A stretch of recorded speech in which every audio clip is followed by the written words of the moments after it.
ସବୁ ସବିଶେଷ ଆଲୋଚନା ହେଇଛି। ଅଧିକ ଆଲୋଚନା ମୁଁ କରିବି ନାହିଁ। ଏଠି ଆମ ଶାରଦା ଭାଇ ସମ୍ପୂର୍ଣ୍ଣ ଭାବରେ ସବୁ ବିଷୟ କହିଛନ୍ତି, ସୁବ୍ରତ ବାବୁ ଏଠି କହିଛନ୍ତି। ଶାରଦା ଭାଇ ତନ୍ନ ତାଙ୍କ ଅନୁଭବ ଆଧାରରେ ସବୁ ବିଷୟ ଏଠି ରହିଛନ୍ତି। ଆମେ ଆମର ଗୋଟେ ସ୍କୁଲ ଯାଇଛୁ, କଲେଜ ଯାଇଛୁ, ରୁଚି ଥିଲା ଲୋକଙ୍କୁ ସେବା କରିବା, ମେଡ଼ିକାଲରେ ବିଶେଷ କରି ସେବା କରିବା। ଆମେ ପ୍ରାୟ ମେଡ଼ିକାଲ ସମ୍ପର୍କ ଆମର ଥିଲା। ସେତେବେଳେ ମେଡ଼ିକାଲ ଚିକିତ୍ସା ଟେକ୍ନୋଲୋଜି ଏତିକି ଆଗକୁ ଆସିନଥିଲା ଏବଂ ସଫିସିଏଣ୍ଟ ଯଥେଷ୍ଟ ପରିମାଣରେ ଡକ୍ଟର ନଥିଲେ। ଗୋଟେ ସମୟରେ ମେଡ଼ିକାଲ କଲେଜ 200-250 ସିଟ୍କୁ 100 ସିଟ୍ କରିଦିଆଗଲା। ଡାକ୍ତର ବେକାର ବୁଲିଲେ। 68-69 ମେଡ଼ିକାଲ କଲେଜର ସିଟ୍ କମେଇ ଦିଆଗଲା। ପୁଣି ଅଟଳ ବିହାରୀ ବାଜପେୟୀଙ୍କ ସମୟରେ ସିଟ୍କୁ ପୁଣି ରାଜ୍ୟ ସରକାର ଲେଖିକି ଦେଲେ 200 ସିଟ୍ କରାଯାଉ, 250 ସିଟ୍ କରାଯାଉ। ତାପରେ ସିଟ୍ ବଢ଼ାଗଲା। ଡାକ୍ତର ସମସ୍ୟା। ମୋର ବାପାଙ୍କୁ ଧରିକି ମୁଁ 80sରେ ଆସିଥିଲି କଟକ। ସେ ସମୟରେ 2ଟି ନର୍ସିଂ ହୋମ୍ ଥିଲା, private hospital, Cuttack hospital, Odisha hospital. ମୋ ବାପାଙ୍କୁ କଟକ ମେଡ଼ିକାଲରେ ଜାଗା ମିଳିଲାନି, ଓଡ଼ିଶା ନର୍ସିଂ ହୋମରେ ଜାଗା ମିଳିଲାନି। କଟକ ନର୍ସିଂ ହୋମରେ 2 ଭାଇଙ୍କର 2ଟି ହସ୍ପିଟାଲ ଥିଲା। ଏବେ ସେ ମାଲିକ ଅଛନ୍ତି କି ନାହିଁ କାହା ବିକିଥିଲେ ମୁଁ ଜାଣିନି, କିନ୍ତୁ ସେ 2ଟି ହସ୍ପିଟାଲ ଛଡ଼ା ତୃତୀୟ ପ୍ରାଇଭେଟ ହସ୍ପିଟାଲ କଟକରେ ନଥିଲା। ଏବଂ ସମ୍ ହସ୍ପିଟାଲ ସେତେବେଳେ ତାଙ୍କ ଡାଇଗ୍ନୋଷ୍ଟିକ୍ ଏସବୁ ଆରମ୍ଭ ହୋଇଥିଲା। ବାପାଙ୍କୁ ନୀଳାଦ୍ରି ହୋଟେଲ ନୂଆ ହେଇଥିଲା। ନୀଳାଦ୍ରି ହୋଟେଲରେ ବାପାଙ୍କୁ ମୋତେ ରଖିବାକୁ ପଡ଼ିଲା। ଏସ୍ଏଲ୍ ପୋଷ୍ଟ ଚାକିରି ରିଜାଇନ୍ କରିଥିଲେ। ତାଙ୍କୁ ମୋତେ ଦେଖିବା ପାଇଁ ସମୟ ନେଇକି ଦେଖିବା ପାଇଁ ମୁଁ ଦେଖେଇଥିଲି ଏବଂ ବ୍ଲଡ଼ ଟ୍ରାନ୍ସମିଶନ ପାଇଁ ଓଡ଼ିଶା ହସ୍ପିଟାଲ, କଟକ ହସ୍ପିଟାଲକୁ ଆପ୍ଲାଏ କଲେ 3 ଦିନ 2 ଦିନ 3 ଦିନ ପରେ ସମୟ ମିଳୁଥିଲା ବ୍ଲଡ଼ ଟ୍ରାନ୍ସମିଶନ କରିବା।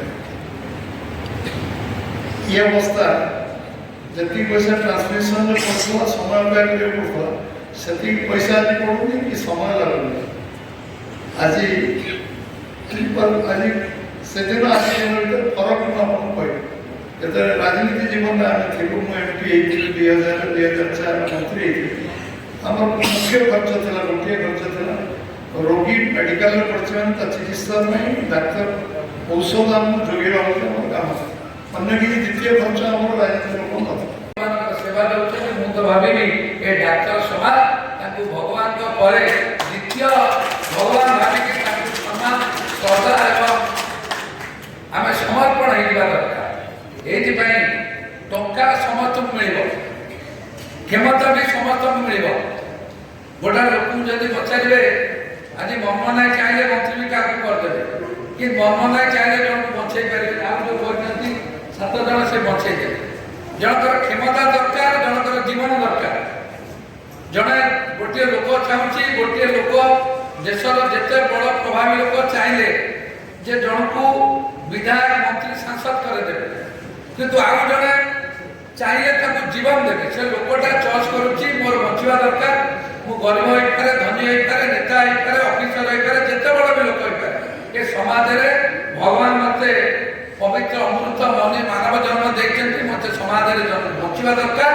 ସେ ଡାକ୍ତରକୁ ଚଏସ୍ କରୁଛି ଏବଂ ସେ ଡାକ୍ତରଙ୍କ ପରାମର୍ଶରେ ତା ଜୀବନଟା ବଞ୍ଚି ପାରୁଛି। ସମାଜରେ ଶେଷ ପର୍ଯ୍ୟନ୍ତ ସେ ସଂଗ୍ରାମ କରୁଛି, ଆଶା କରୁଛି, ବିଶ୍ୱାସ ରଖିଛି ଯେ ମୁଁ ଜମା ମରିବି ନାହିଁ, ମୁଁ ସବୁଦିନ ପାଇଁ ଅମର ରହିବି। ଯଦି ମୋତେ ଜଣେ ଭଲ ଡାକ୍ତର, ସମାଜରେ ଖ୍ୟାତି ସମ୍ପନ୍ନ ଡାକ୍ତର ମୋର ସେବା କରିବ, ମୋତେ ଚିକିତ୍ସିତ କରିବ।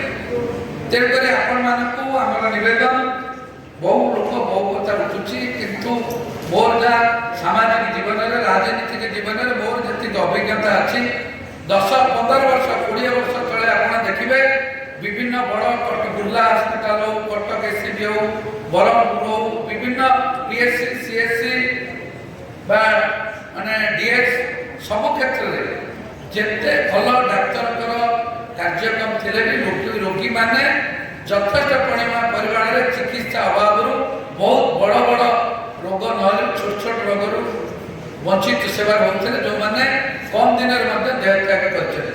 आज दुनिया ए समाज नुआ टेक्नोलोजी ता सागे गरीब लोक से टेक्नोलोजी सेवार उपकृत होती चिकित्सित होती केवल संभव है बेसरकारी डाक्तखाना प्राइवेट हस्पिटाल मानक जी गवर्नमेंट हस्पिटाल अच्छी आज 2 वर्ष भितर बहुत पीएचसी सीएचसी भाई घूमटा को मोर बैग बसते बैग